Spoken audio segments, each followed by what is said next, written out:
Coco Dávez, ¿qué tal? ¿Cómo estás? Feliz de estar aquí. Qué guay, tenía muchas ganas de que estuvieras aquí, de conocerte. Yo también, hemos encontrado el hueco. Hemos encontrado el hueco por fin, ¿eh? Esto de las agendas de la gente, claro, al final tenemos que cuadrar. Y de estar en otra ciudad, que claro, esto también hace. Claro, tú vives en Madrid ahora, justo ahora te lo preguntaba fuera de antena, tú estás viviendo en Madrid ahora, pero tú has vivido mucho tiempo en Londres. Bueno, viví 9 meses, viví un embarazo sin estar embarazada. Sí. ¿Y qué tal se vive en Londres?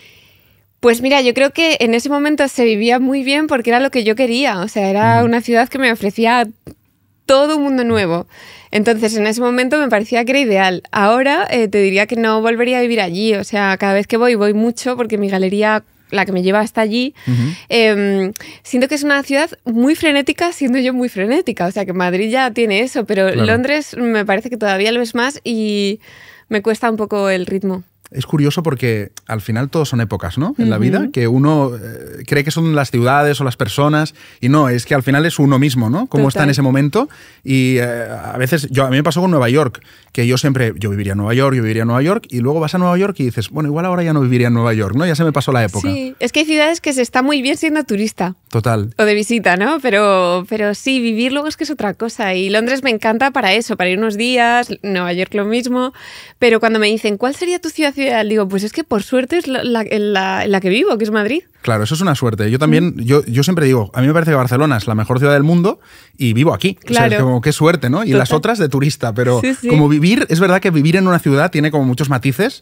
que no es solo ir de turismo, pasarlo bien y claro, un Nueva York igual o un Londres para vivir igual un poco difícil, ¿no? Sí que hay ciudades que me gustaría probarlas, ¿eh? Como vivir una temporada, como por ejemplo, Lisboa. O Buenos Aires, pero estas grandes ciudades que con 20 años te parecen que son como el gran sueño, claro. Bueno, pues supongo que, no sé, que ahora pues mi sueño se ha hecho más pequeño, ¿no? O nosotros nos hemos hecho mayores.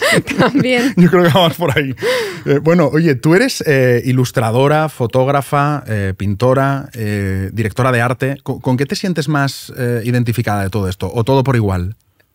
Pues mira, últimamente estoy reivindicando mucho el título de artista, porque creo que en España da mucho miedo decir que eres artista, pero yo digo, bueno, si me dedico al arte es que soy artista. Claro. Y el arte, por suerte, tiene muchas ramas, muchas de ellas me gustan, a muchas de ellas me puedo dedicar, y yo creo que es un poco la palabra que aúna un poco todo lo que hago. Claro, es que yo creo que en España relacionamos artista con Rocío Jurado y Lola Flores, ¿no? Es como la artista, ¿no? Así como más... Sí, o como con los grandes genios, ¿no? Claro, como exacto. Que suena mal que uno Picasso, ¿no? se llame a sí mismo porque parece que te estás diciendo que eres un genio y no, o sea, yo creo que... O sea, también me di cuenta, gracias a Londres, que esto era importante. O sea, cuando yo decía médico, yo decía, soy pintora. Entonces la gente pensaba que pintaba paredes. Me decían, no, tú eres artista. Tienes que decir que tú eres artista porque te dedicas al arte y porque haces muchas cosas. Entonces ahí se entiende el concepto. Y digo, joder, pues en España, no sé, será esta cosa que tenemos como un poco de complejo. El complejo, sí. Que siempre lo arrastramos y entonces estoy como trabajando en eso. Total, pasa con todo, ¿eh? O sea... con el dinero igual, ¿no? Es como aquí si dices que ganas dinero, ¿no? O que te ganas bien la vida, o que quieres ganar dinero con tu arte, parece que, bueno, oye, ¿no? Que sobrada, ¿no? Y dices, coño, es que estamos aquí para eso, ¿no? Para vivir y vivir bien, todo lo bien que podamos. Tenemos un tema ahí con la ambición, ¿no? Porque se ve siempre como la parte negativa, como que parece que se dices, pues yo tengo ambición, quiero conseguir esto con lo que hago. ¿No? Parece como que se entiende mal. Y entiende mal, sí. Qué rabia, porque en realidad es bonito tener objetivos y tener sueños grandes. Yo creo que es también bonito porque así es más difícil alcanzarlos y por tanto el motor dura más. Sí, es verdad. Yo creo que la ambición en España es como que nos parece que es, si alguien es ambicioso, es que pisa a los otros, ¿no? Para conseguir sus objetivos. Y después ves, pues eso, ¿no? Muchas veces los americanos que tienen que también pisan, pero que muchas veces tienes una ambición que puede ser una ambición sana, ¿no? Y aquí parece que es verdad que si quieres hacer las cosas bien o eres ambicioso, hostia, te miran un poco raro, ¿no? Es como que lo mediocre en España pasa ahí mejor. Estamos ¿no? cómodos. Sí, lo mediocre está bien, ¿no? Sí, pero hay que cambiar esto, porque también ocurre con los empresarios, ¿no? O sea, yo recuerdo cuando empecé a tener un equipo, mi gran problema es que yo no quería ser como el concepto de empresaria o el concepto de jefa, porque hay muy mala connotación en España con eso y es como, tío, somos un país de grandes emprendedores. o sea, llevémoslo con orgullo y cambiemos un poco el concepto de empresa, ¿no? Y de poder lanzar un proyecto y llevarlo a cabo y ser jefe de lo que tú haces, ¿no? Claro, totalmente. Aparte, un emprendedor yo creo que es una persona creativa que encuentra una solución, ¿no? Totalmente. A un problema. Y aquí se ha visto como, bueno, pues eso, gente muy ambiciosa, que solo quiere ganar dinero, ¿no? Y que todo este rollo y sí, la verdad es que es un tema de mentalidad, ¿no? Sí.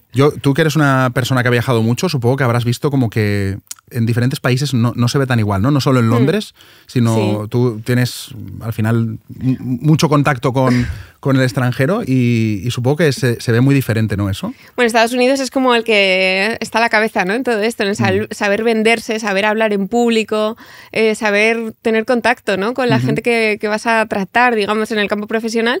Y en eso yo los admiro mucho, porque digo, ojalá nos enseñaran desde niños a hablar en público, ¿no? Por ejemplo. Total. Que aquí nos cuesta mucho, o a saber, pues sí, vender lo que haces, ¿no? Y poder contarlo bien y tener una buena narrativa y tener una buena comunicación, creo que es muy importante. Y aparte esto es súper interesante lo que dices, porque yo creo que en el mundo artístico, no sé si en España o eso ya es algo más extendido, pero es verdad que hay como la cosa de, bueno, o eres artista o sabes vender, pero como que las dos cosas no pueden darse, ¿no? Sí. Y claro, un artista yo creo que a día de hoy, sobre todo temas redes y tal, que luego hablaremos, es que tiene que saber venderse.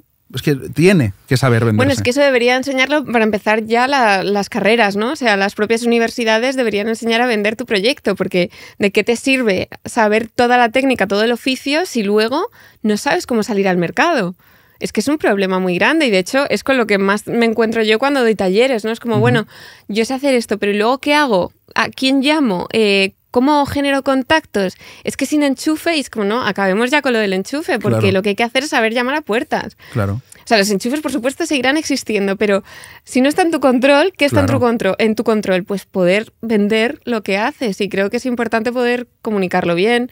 Y sí, yo creo que también hay un problema con el arte, que parece que si sabes venderlo, eres menos artista. Claro, exacto. A eso me refiero, ¿no? Es como el que vende es vendehumos. Es comercial. Y el arte, claro, es muy comercial. Que eso pasaba mucho. Yo me acuerdo cuando tenía 15 o 16 años, típico grupo, ¿no? Sí. De música. Que había unos que lo escuchaban. A la que se hacía comercial, esto ya es muy comercial. Ya dices, no mola. Coño, pero es que se están ganando la vida ahora, ¿no? Pues ahora ya no me gusta. Es, coño, lo de lo comercial no es auténtico, ¿no? Y sobre todo que hay que acabar con el romanticismo de que lo indie es lo que mola. O sea, lo que mola es poder vivir de lo que a uno le gusta.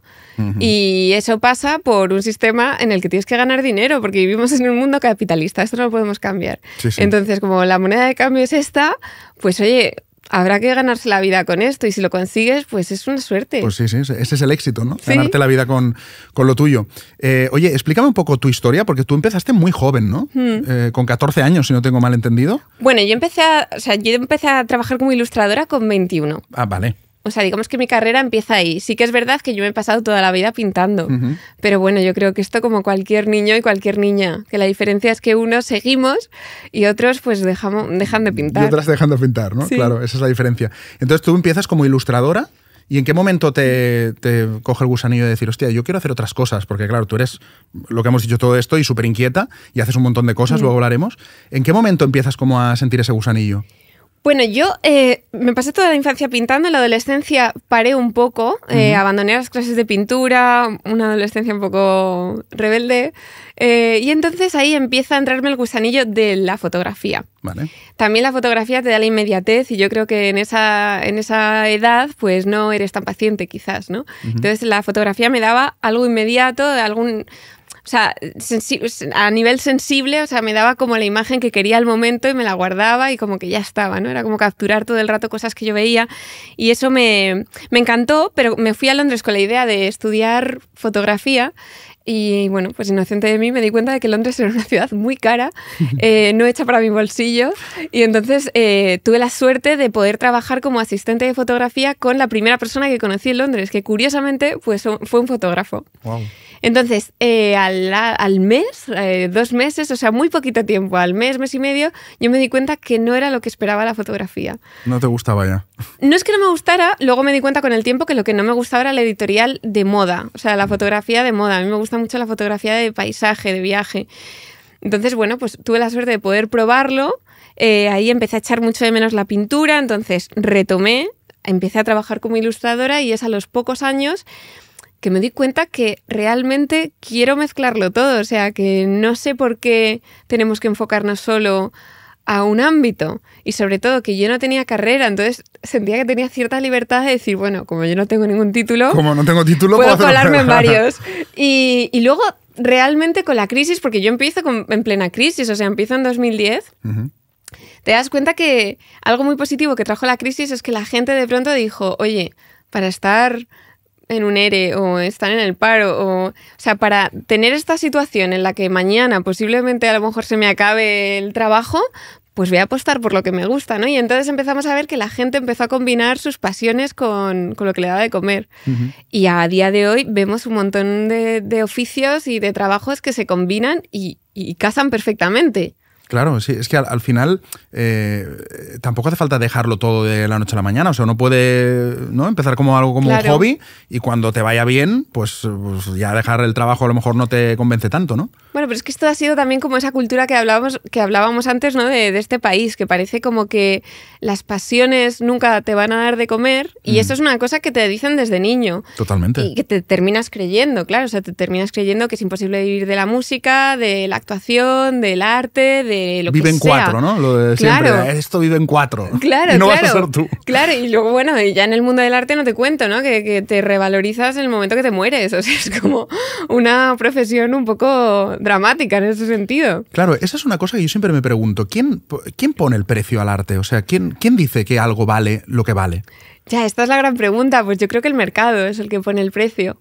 Claro, o sea, tú puedes poner un precio y ese precio pues a lo mejor no vende y entonces hay que bajarlo y de pronto ves que vende y empiezas a subirlo y bueno, pues según te paguen, yo creo. Un poco según haya alguien que esté dispuesto a pagarlo. Sí, o sea, es verdad que yo no sabía poner precios, que esta es otra cosa que no te enseñan, ¿no? ¿Cuánto vale tu arte?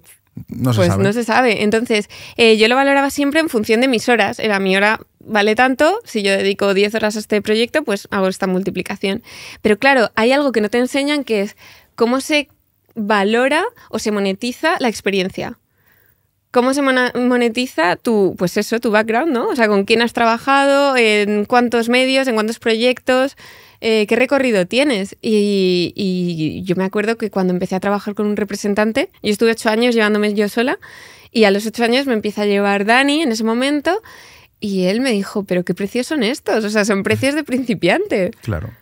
Y luego esta es otra, de repente se coló algo nuevo en la carrera, que eran las redes sociales, y de pronto es que tú no solo ofreces un arte, un tipo de arte, sino que estás ofreciendo una visibilidad a ciertos clientes y eso también tiene un precio. Y yo eso no tenía ni idea de cómo se ponía valor, digamos, se ponía precio. Claro, es que tú tienes una cosa muy buena que tú no solo, no solo tienes, digamos, tu arte, o sea, tu obra, sino que además tú también tienes un valor porque tú tienes muchos seguidores y no voy a decir influencer, pero vamos, que para el caso sí. Entonces, claro, tú no solo haces el arte, sino que también, si lo compartes, también tiene mucho valor. Entonces, claro, eso lo tienes que haber mezclado. ¿Cómo te llevas tú con las redes sociales y con todo esto, el mundo de tener seguidores? Sí, pues a mí me encantan, la verdad. O sea, me lo paso muy bien. He tenido épocas en las que me han generado inseguridad, inesperadamente te diré, porque, o sea, siempre, no vivo en un mundo exenta de todo esto, pero sé que puede generar ese tipo de problemas, pero a mí nunca me lo había generado. Y de pronto, pues yo creo que hace 2 años, más o menos, de pronto me empezó a entrar inseguridad con este tema. Este famoso cambio de algoritmo y todas estas cosas, claro, sientes que de alguna manera ya manejas esa herramienta y de pronto eso cambia, empieza de cero. Y lo peor es que te hace dudar de lo que tú vienes haciendo desde hace 14 años. Claro, o sea, mezclas la obra con el darla a conocer, ¿no? Es como si fuera peor porque llega menos gente. Bueno, es que de repente te hace cuestionarte, te hace decir que por un lado está bien, porque está muy bien cuestionarte, también te ayuda, ¿no?, al no caer siempre en lo mismo, o sea, las fórmulas se acaban pronto, ¿no? Pero está bien estar activo. Lo que pasa es que en el momento que vi que me estaba generando mucha inseguridad, dije, o sea, basta con esto, es una herramienta más de tu trabajo, es una patita de todas las otras y no es la principal. De hecho, no vives de Instagram. Claro. Entonces, céntrate en lo que te tienes que centrar y a quitarse el miedo. Claro, lo que pasa es que no vives de Instagram, pero entiendo que Instagram te hace más conocido y eso hace que la gente te reconozca, que las marcas te vean, ¿no? Entonces, claro, es lo de siempre. Vives de Instagram sí, ¿no? Un poco en segundo plano, sí, ¿no? Pues mira, esto yo te pondría como el ejemplo de la gente que te dice, ¿necesito una web? No la necesitas. ¿Es mejor que la tengas? Sí. Pues es un poco esto, o sea, ya nadie nos mira las webs, ¿no? Pero yo creo que son como partes que si tienes algo sobre todo visual y algo que contar, y aunque no sea visual, da igual, o sea, aunque tengas un proyecto que no trate a base de imágenes, creo que es importante tener un canal de difusión donde tú cuentes qué estás haciendo cada día. Y eso quizás no te dé de comer, pero sí que te va a ayudar a que cada vez llegue a más gente. Y la verdad es que a mí, gracias a Instagram, o sea, te diría que el 80% de todas las cosas que me han pasado en todos los proyectos que he hecho han sido gracias a las redes. Inicialmente Facebook, luego Instagram, ahora el podcast que tengo. O sea, como que van saliendo plataformas nuevas y veo que salen nuevas oportunidades y luego la cantidad de gente que he conocido. O sea, te puedo decir que tengo grandes amigos. Gracias a las redes. Claro, pero eso ya como red social se entiende, ¿no? Pero realmente, claro, me lo estabas diciendo y pienso, claro, es que es otro oficio. O sea, es otro oficio totalmente diferente que ahora tenemos que dominar, ¿no? Sí. Es como yo no puedo hacer el podcast y decir, bueno, yo ya he hecho mi trabajo, he entrevistado. No, ahora muévelo, haz los clips, muévelos en TikTok, tal. Es una currazo, tú lo sabes. Claro, es una locura porque además ayer justo estaba entrevistando a otra persona que también decíamos, claro, ahora cómo se valora la audiencia, ¿no? Porque uno dice, pues el podcast, ¿cuántas descargas tiene? Ya, bueno, pero es que tengo un clip en TikTok que tiene 4 millones. Eso también... Entonces, claro, las marcas es muy difícil ahora, ¿no? Sí. Valorarles qué audiencia tienes, qué audiencia en qué plataforma, ¿no? Claro, y de hecho yo creo que todavía hay mucho desconocimiento en el campo del podcast, porque creo que es la gran plataforma. O sea, yo empecé hace 3 años y yo no te digo triplicado, es que se ha multiplicado por 10, por 1000. O sea, hay una cantidad de podcasts brutales, llegan a muchísima gente. A mí me encanta porque siempre me gustó mucho la radio y es lo más parecido que tenemos a día de hoy. O sea, es como un poco la radio que tú te pones cuando quieres. Sí, la radio de ahora es el podcast. Y es una plataforma potentísima, pero siento que las marcas todavía no sienten de verdad cuál es el alcance real. Porque, claro, no saben realmente si esto te está viniendo por TikTok o te está viniendo por el podcast, pero claro, sin el podcast no hay esos clips de TikTok. Entonces, yo creo que es un todo. Y así es como hay que valorarlo. Que yo he visto, lo habrás visto tú también ahora, una cosa muy ridícula que hay ahora, que es gente que no tiene podcast, pero que hace como que sí, solo para tener los clips de TikTok. ¿Pero cómo es esto? Te lo juro, hay gente que tú lo ves por TikTok y el podcast no existe, pero simplemente hacen como clips. Idea. Sí, y es que me parece ridiculísimo. Pero digo, ¿ya que te pones? Claro, pero a lo mejor, pues simplemente ellos a lo mejor hacen una reflexión y es como si se las estuvieran contando a alguien. Ah, no hay ni invitado. Pero no hay nadie. No hay nadie. Pero esto me encanta, es como una performance. Claro, ya te pasará algún día. Si encuentro uno, te lo paso. Por claro, favor. O sea, es gente hablando, claro, porque no sé qué, y a lo mejor están hablando de su negocio tal, pero lo hacen como si fuera un formato podcast. Pero claro, en realidad solo están viralizando ese contenido. Y es muy gracioso porque se ha separado tanto que ya hay gente que ni siquiera necesita un podcast, ¿no? Que solo hace clips de TikTok. O sea, al final es dar un nuevo formato. Sí, y me parece increíble. Oye, me gustaría saber cómo es tu historia cuando empiezas a pintar, porque claro, de repente tú haces una cosa que lo revienta, que es el faceless, que además que me parece precioso, pero ¿cómo es esa experiencia de, o sea, en qué momento se te ocurre eso? ¿Cómo vas a tu primera galería? Claro, es que me encanta saber como las cosas que no tengo ni idea, tipo esto. Es decir, ¿cómo es? O sea, tú vas, lo ofreces, te vienen a buscar, se vende a una galería, entonces tú ya no lo puedes vender. ¿Cómo funciona? Pues mira, en el caso de las galerías es diferente al caso de cómo yo empecé como dibujante. O sea, como dibujante yo empecé en el periódico El Mundo, estuve ahí 5 años y para mí fue la gran escuela. Es verdad que ya empezaba a morir el papel, era una muerte anunciada. Entonces ahí el proceso es diferente porque era llamar a todas las puertas, editoriales, medios, revistas, todo lo que fuera y poder conseguir un huequito, ¿no? Para pintar. Pero en el caso de Faceless es que esto surge una tarde en la que yo digo, no quiero pintar con la presión de tener que compartirlo en redes, porque esa es otra, ¿no? O sea, parece que todo lo que hacemos tiene que ser contenido, carne de contenido. Y eso es una presión muy grande. Somos porque productores ahora de contenido todo el rato. Claro, entonces hay un punto en el que de alguna manera pierdes libertad porque dices, no, hombre, no voy a pintar esto porque uno no va a gustar, o esto igual ahora no toca, o esto es muy diferente a lo que vengo haciendo, esto no se va a entender.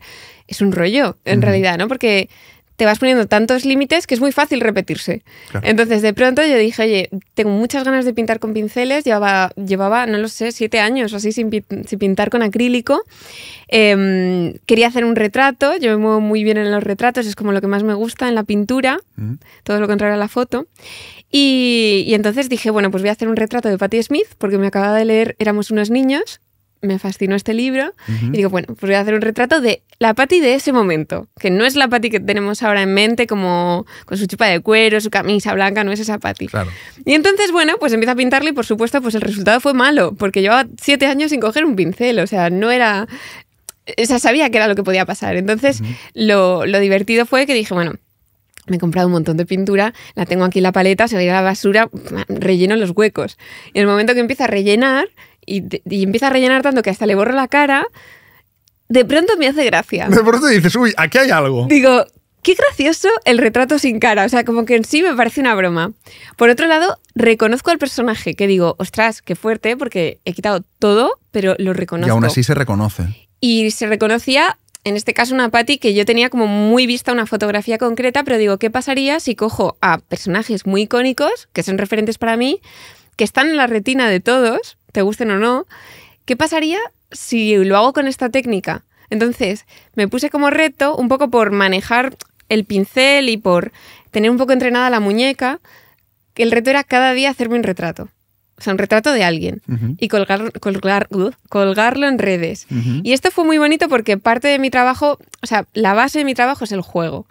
Y esto era un juego. Claro, y ¿no? fíjate que empezó para que no estuviera en redes y acabó siendo un reto de redes. Sí. Es que es la araña que nunca te deja. Claro, pero de repente fue genial porque era como, vale, esto tiene sentido si el espectador adivina quién es el personaje. Claro, era como un juego. Es un juego. Sí, Entonces era el quién es quién, que a mí me encantaba de niña, Sí. llevado a redes y pues de alguna manera haciendo que el círculo cerrara con el otro. Y eso a mí me parecía una cosa bonita, ¿no? Que participara el otro. Entonces esto empieza a crecer y sin darme cuenta yo hago una colección. O sea, empiezo a crear una colección. La primera exposición que yo hago la hago por mi cuenta en una tienda de Madrid. Funcionó muy bien. A raíz de eso, pues de pronto me empezaron a llamar de algunas revistas. Salió un artículo en AD y gracias a ese artículo me llamó una galería. La primera galería. Me dijo, oye, pues el proceso con una galería es curioso porque tú tienes que mandar varias obras que vean el resultado, que vean la técnica, que vean los materiales con los que trabajas, porque no solo es el resultado, es el algodón, el lino, lo que estés trabajando, o sea, es todo.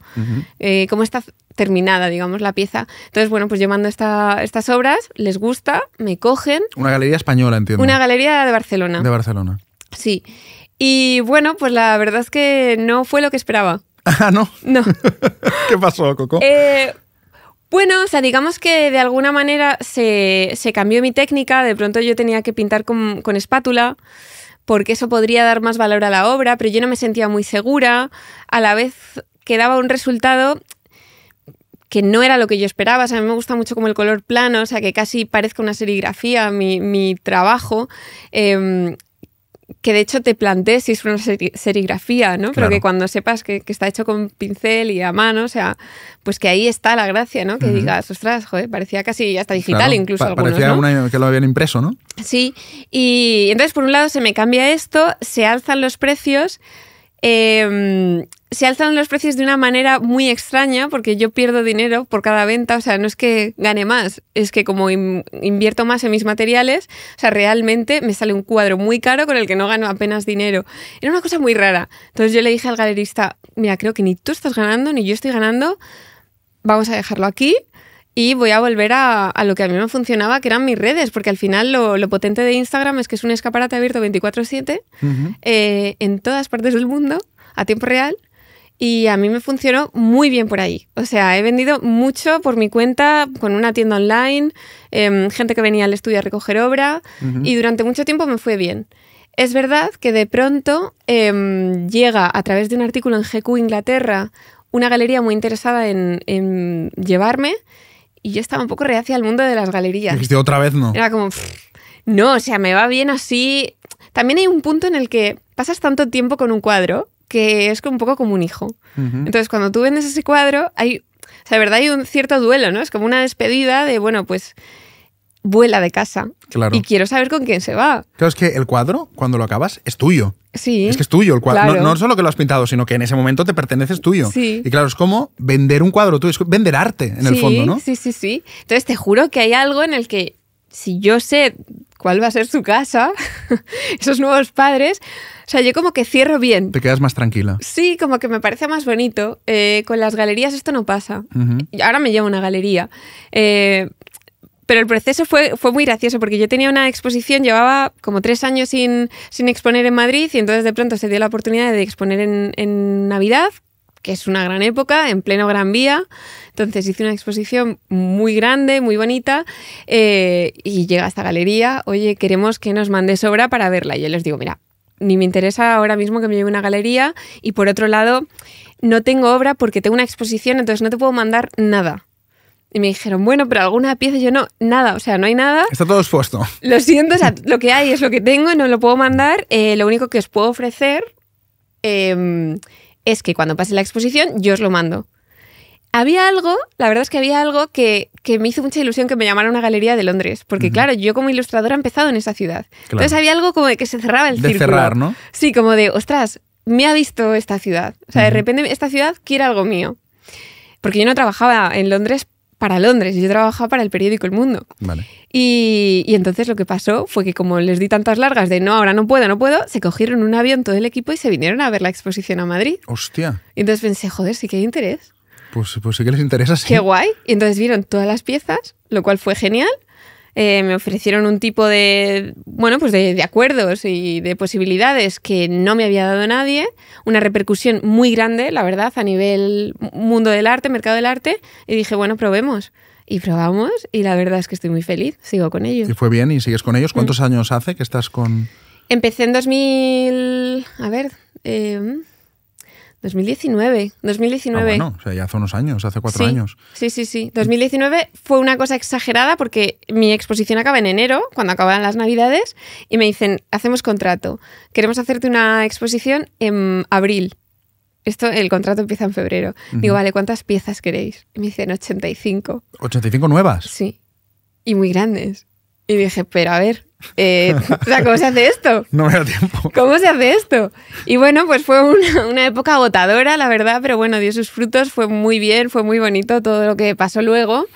Y luego, por otro lado, que yo tengo exclusividad con Faceless con ellos, pero todas las demás colecciones las vendo por mi cuenta, sigo vendiéndolas por mi cuenta. Vale, o sea, que para que yo lo entienda, y para que la gente lo entienda también, los Faceless yo no los puedo comprar si no es en la galería esta. Eso es. Vale, pero aunque sean láminas. No, eso...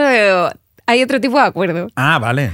Claro, están los Faceless que ellos compran como obra original. Si yo quiero un original, es ellos, pero si quiero una lámina, es tuya. No, o sea, ellos eligen una serie de personajes.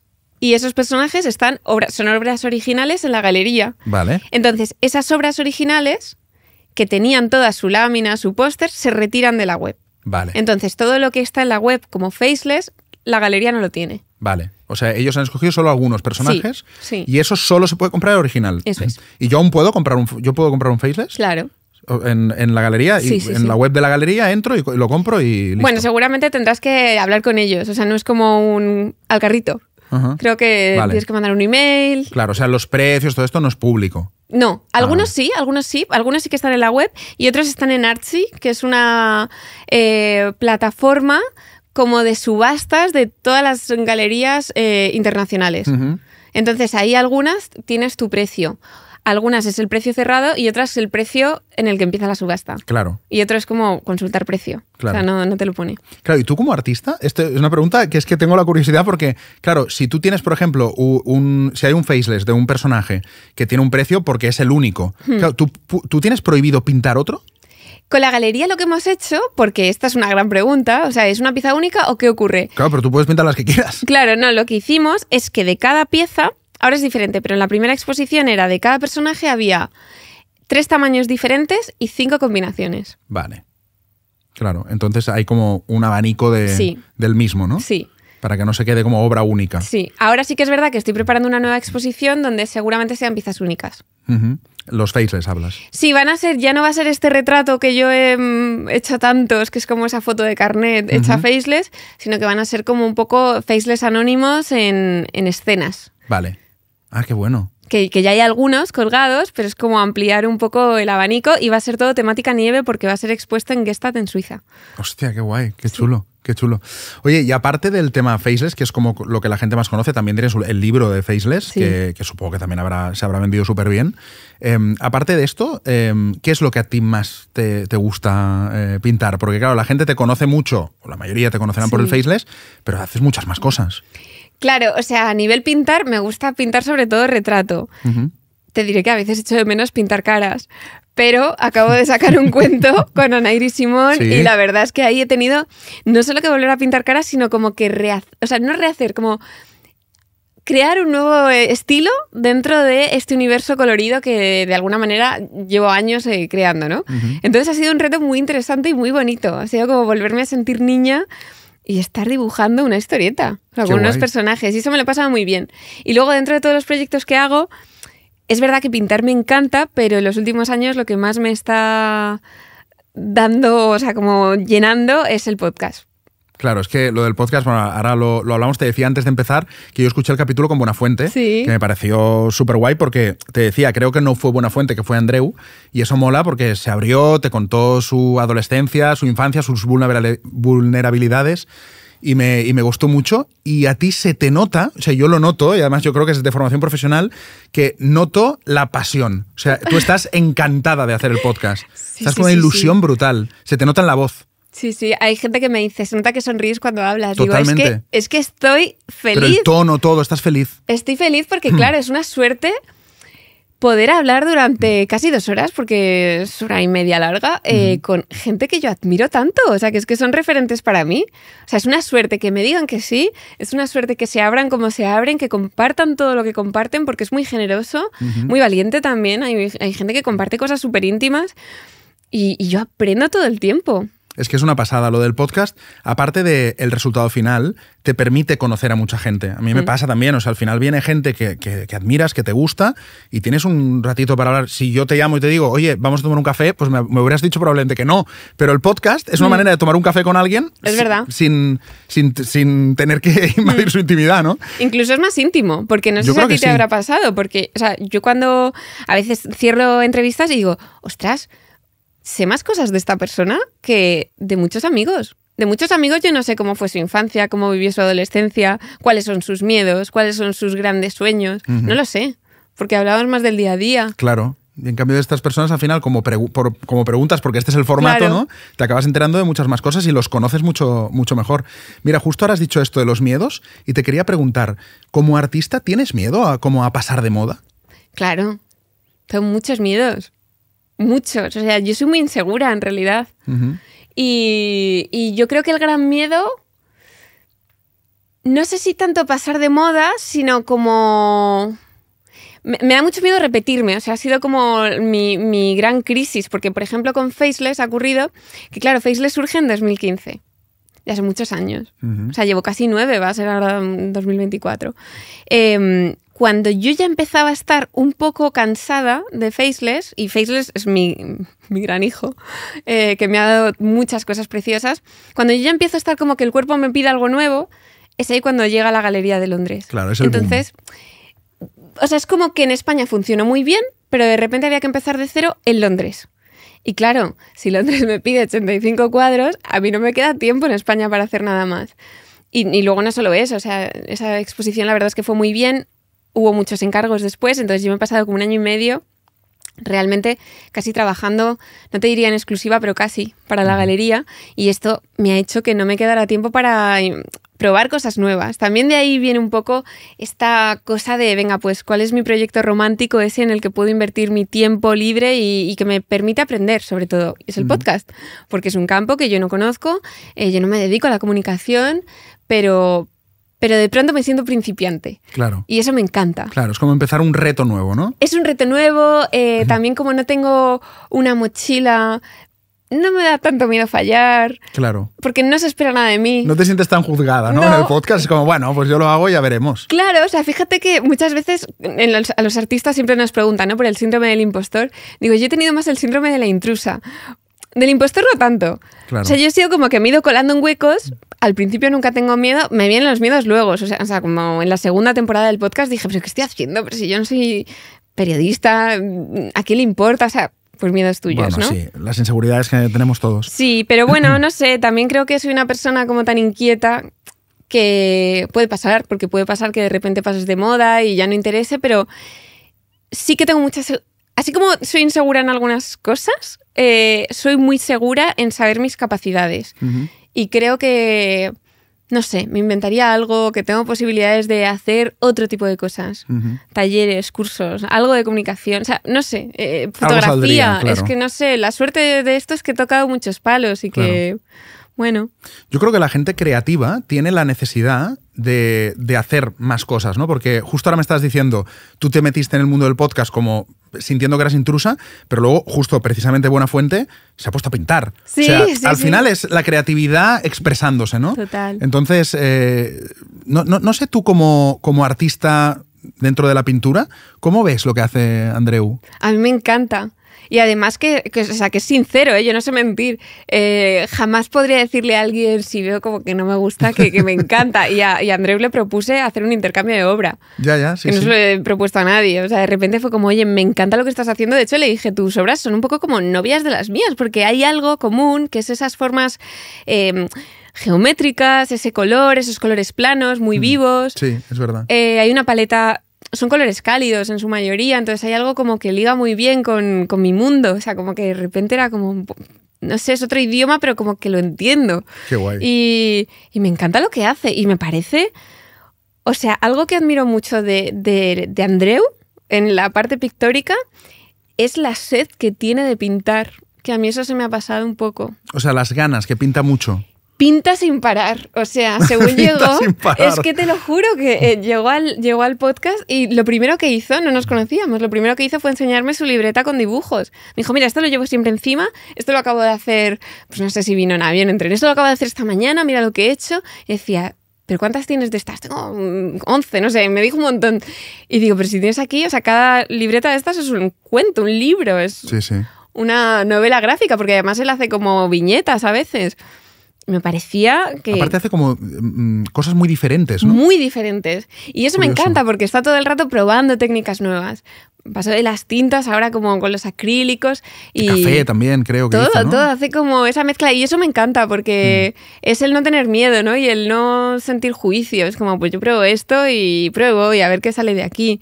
Sí, yo me acuerdo cuando yo trabajaba en la radio que vino Andreu una vez a una entrevista y hizo, mientras hablaba, Sí. iba como dibujándose y luego se lo dejó y yo lo cogí. O sea, yo ¡Hala! tengo buena fuente. Me encanta. Yo luego lo cogí, me lo guardé y digo, esto para ¡Qué mí. guay! Porque hizo como unas caras y tal, no sé, y lo dejó ahí, entonces Sí, yo lo sí, cogí sí. y me lo llevé a mi casa. Él dice que de hecho esto exacto que acabas de contar, que cuando él está en una reunión o algo, como que él necesita estar ahí moviendo la muñeca. Sí, qué fuerte, qué fuerte.